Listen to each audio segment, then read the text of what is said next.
ओम श्री गुरुवे नमः।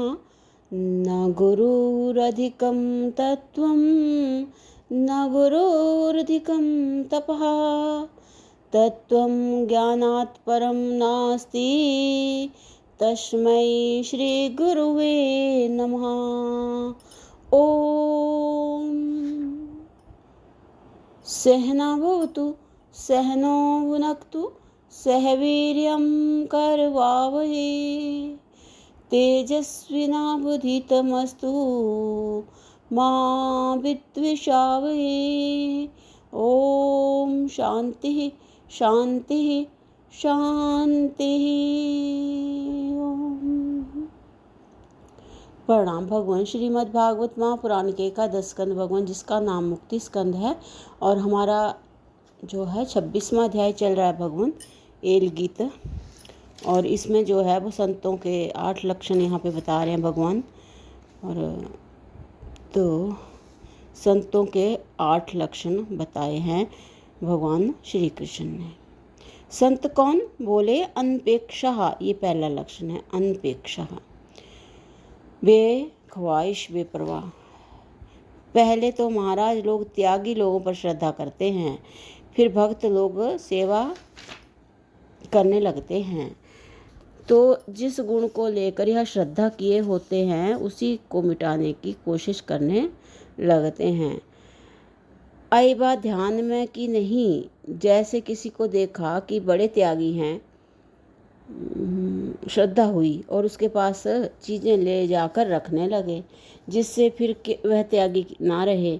माने श्रद्धा के कारण पर ही कुल्हाड़ा मारते हैं। काशी में एक संत थे। एक राजा बड़ा श्रद्धालु हो गया। राजा काशी में एक संत थे। एक राजा बड़ा श्रद्धालु हो गया। दशाम अश्वमेघ घाट पर उनके लिए मकान खरीद दिया, संत के लिए। अभी मकान है, सच्ची घटना है भला। और फिर अनेक सामग्री आने लगी। फिर पाठशाला खुल गई, सदाव्रत खुल गया, औषधालय खुल गया, बड़ी सेवा होने लगी। एक दिन आकर राजा ने पूछा कि महाराज संत किसको कहते हैं? उसके मन में यह था कि जो त्यागी होता है सो संत है, और आप तो त्यागी नहीं हैं, तब आप संत कैसे? ये राजा ने उनसे, महात्मा संत से प्रश्न कर दिया। तो बिल्कुल पूछने का मतलब यही था। स्वामी जी ने कहा कि कोई है यहाँ? स्वामी जी ने कहा कि कोई है यहाँ? तो सेवक आया। वे बोले कि देखो, इस राजा का कान पकड़कर दरवाजे के बाहर कर दो।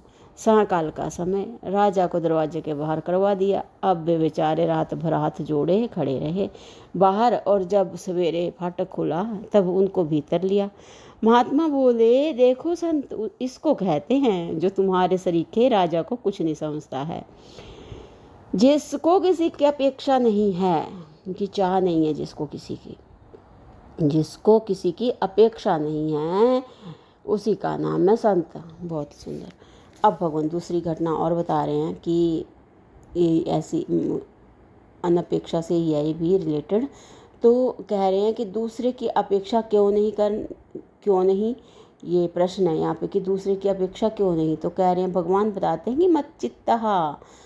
एक राजा ने एक संत की बड़ी सेवा की। सब सामग्री जैसे राजा के घर में थी वैसी जब संत के घर में हो गई, तब उसने कहा कि महाराज मुझ में और आप में भेद क्या है?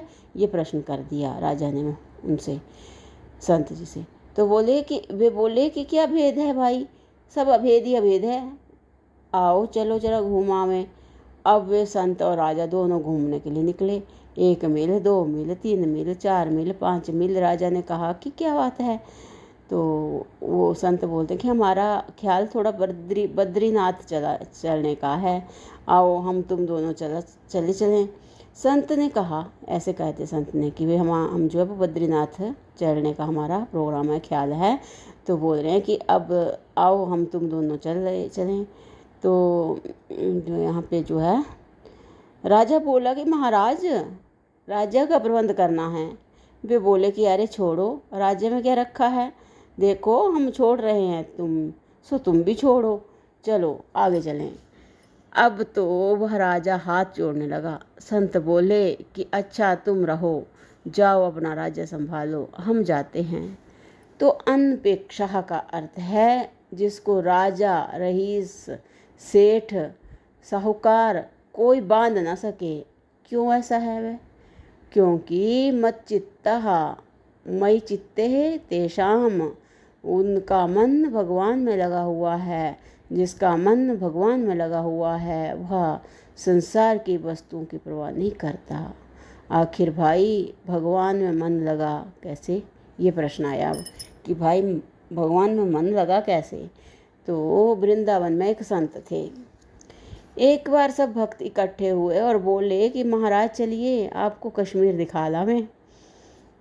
तो कह रहे हैं कि वे बोले कि मैं जब आंख बंद करके बैठता हूँ तो हमको ऐसा सुंदर पहाड़, झील, पेड़, पुल, देवता, ऐसा दिव्य लोक दिखता है, ऐसा तो सृष्टि में कहीं हो ही नहीं सकता।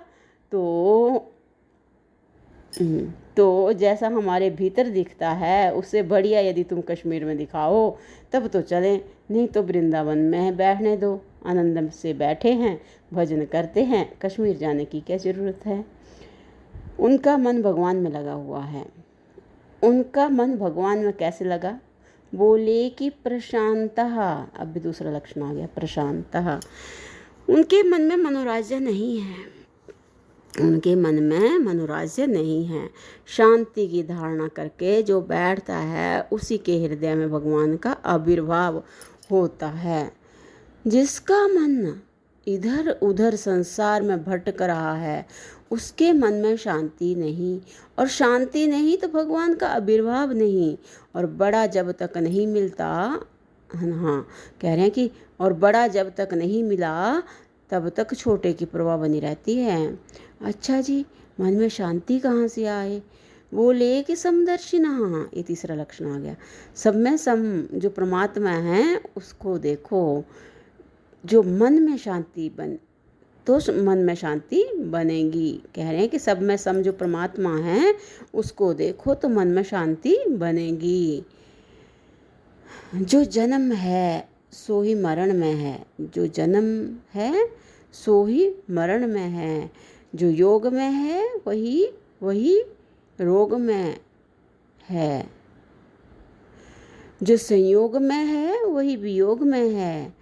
जो गरीबी में है वही अमीरी में है। जो विक्षेप में है वही समाधि में है। जब सम वस्तु पर दृष्टि जाती है तब अपने आप शांति आ जाती है। समदर्शिना, बहुत बढ़िया। अब भगवान अगला लक्षण आ रहा है, सम पर दृष्टि कैसे आवे? ये एक दूसरे से रिलेटेड हैं कि अनपेक्षा होगा तो प्रशांत आएगा, प्रशांत होएंगे तो समदर्शना, समदर्शना तो निर्ममा। बस सम वस्तु पर दृष्टि कैसे होवे? बोले निर्ममा। जब निर्ममा होएंगे तब समदर्शना हो जाएगी। तो कह रहे हैं यह मम जो है ना यही दुखदाई है, मेरा मेरा। तो जिसके मन में मम ना हो, न मम्मी न मामा दोनों नहीं हो, वह निर्मम होवे। निर्मम का अर्थ है मेरा जिसका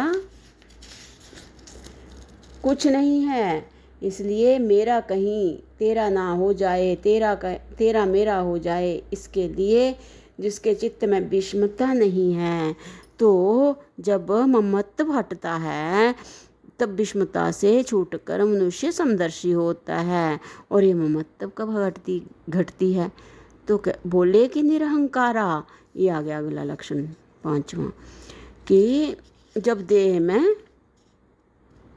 संसार की वस्तुओं को लेकर अहंकार नहीं होता है। देह में संसार की वस्तुओं को लेकर अहंकार नहीं होता है तो बोलते हैं निरहंकारा। और यह अहंकार कैसे दूर होता है? बोले कि पाप पुण्य, दुख सुख आदि जितने द्वंद्व हैं, हाँ, जब उनसे मनुष्य मुक्त होता है। द्वंद्व की निवृत्ति कैसे होती है? तो कह रहे हैं परिग्रह की निवृत्ति से द्वंद्व की निवृत्ति होती है। जो परिग्रह छोड़कर, द्वंद्व छोड़कर, अहंकार ममता से मुक्त होकर जो समदर्शी, शांत, भगवत परायण, निरपेक्ष महापुरुष हैं उनको संत कहते हैं। अब सबको इकट्ठा करके जितने भी लक्षण बताए उन सब को एक साथ करके बोला कि जो ये सब जिसमें है वो जो है वो संत है। बहुत ही गजब बताए संतों के लक्षण भगवान। अब जो है वो हमारा ये है 26वें अध्याय का 28वां मंत्र। तेषु नित्यं महाभाग महाभागेषु मत्कथाः संभवन्ति हिता निराणां जुष्टां प्रपूनत्यध्यम्।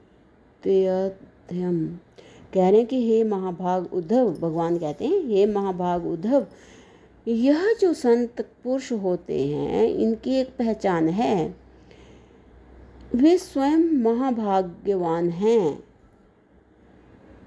उनको कपड़े की खाने की कमी नहीं होती है, भला उनके भाग्य से दूसरे लोग खाते हैं, इसलिए वे महाभाग होते हैं, क्योंकि वे अपने प्रारब्ध को ही बांट देते हैं। उनकी पहचान क्या है? भगवान कहते हैं नित्यम मत कथा संभवंती, उनके पास हमेशा हमारी कथा होती है। और वह कथा कैसी है? तो बता रहे हैं हितकारिणी है, क्योंकि वह संसार की आसक्ति को छुड़ाने वाली है। भगवान की जो मीठी मीठी कथा होती है उसमें मन लगता है और संसार की ओर से मन हटता है और आसक्ति छूटती है। और निर्णाम जुष्टाम प्रपुंतह्यम,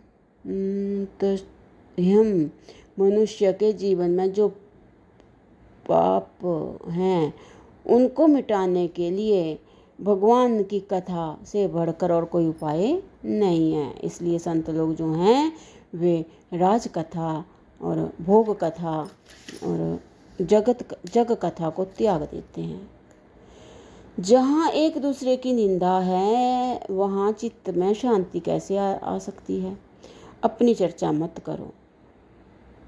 बोल रहे हैं कि जहाँ एक दूसरे की निंदा है वहाँ चित्त की शांति कैसे आ सकती है? अपनी चर्चा मत करो, ईश्वर की चर्चा करो। ईश्वर की चर्चा करने से अंतःकरण शुद्ध होता है और विषमता मिटती है, राग द्वेष मिटता है और सारे घेरे छूटते हैं, मन सारे बंधन छूटते हैं। मनुष्य के हृदय में मुक्ति का उदय होता है। इसलिए संत का लक्षण है कि जिसके पास जाने से हमारे हृदय में संसार ना बढ़े, ईश्वर का प्रेम बढ़े। तो अब भगवान 29वें मंत्र में कह रहे हैं ताये शृण्वन्ति गायन्ति हयनुमोदिन्ति च अद्रिता मत्परः श्रद्धा नाश्च भगतिम वदन्ति ते मयि। बहुत सुंदर मंत्र है। तो अब वो बोल रहे हैं कि अब संत के पास जाओ और जाकर भगवान की कथा सुनो, गाओ और ना गाओ तो अनुमोदन करो कि हाँ भगवान की कथा बड़ी अच्छी है। भगवान की कथा का आदर करो कि बड़ा अच्छा काम है।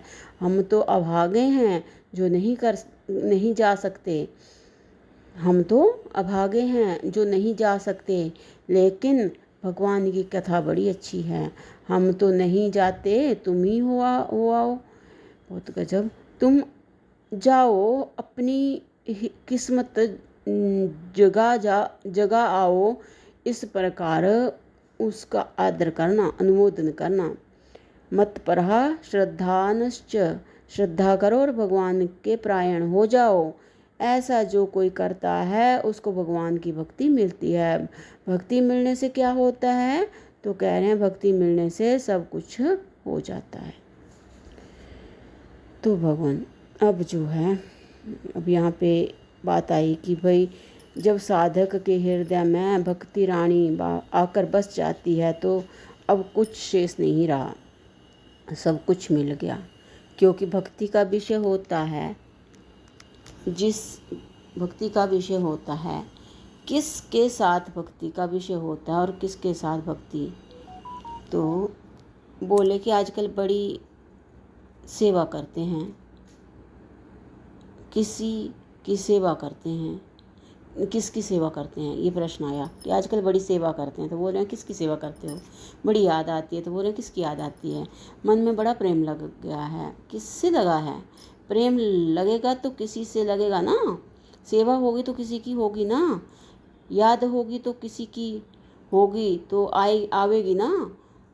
और सेवा, स्मृति और प्रीति तीनों को एक में मिला दो तो क्या होगा? उसका नाम भक्ति हो गया। भगवान से प्रेम जुड़े, भगवान की याद आए, भगवान की ही सेवा हो। जिसके जीवन में आनंद स्वरूप, अनुभव स्वरूप परमात्मा की यह भक्ति आ जाती है, वह महान है, महात्मा है, और उसके जीवन में कुछ और कर्तव्य शेष नहीं रह जाता। माने प्रभु से प्रीति जुड़ जाने से, उन्हीं की निरंतर स्मृति बनी रहने से एवं उन्हीं के लिए सब क्रियाकलाप होने से वह कृतकृत्य हो जाता है। तो भगवान अब 31वें मंत्र में अब भगवान बताएंगे कि भाई जैसे कोई भगवान अग्नि का आश्रय ले, जैसे कोई भगवान अग्नि का आश्रय ले तो आग का आश्रय लेने से क्या होगा। तो ये भगवान इसकी मंत्र की जो विस्तृत व्याख्या है वो हम अगले सत्संग से कंटिन्यू करते हैं। प्रणाम भगवान। ओम शांति शांति शांति। ओम।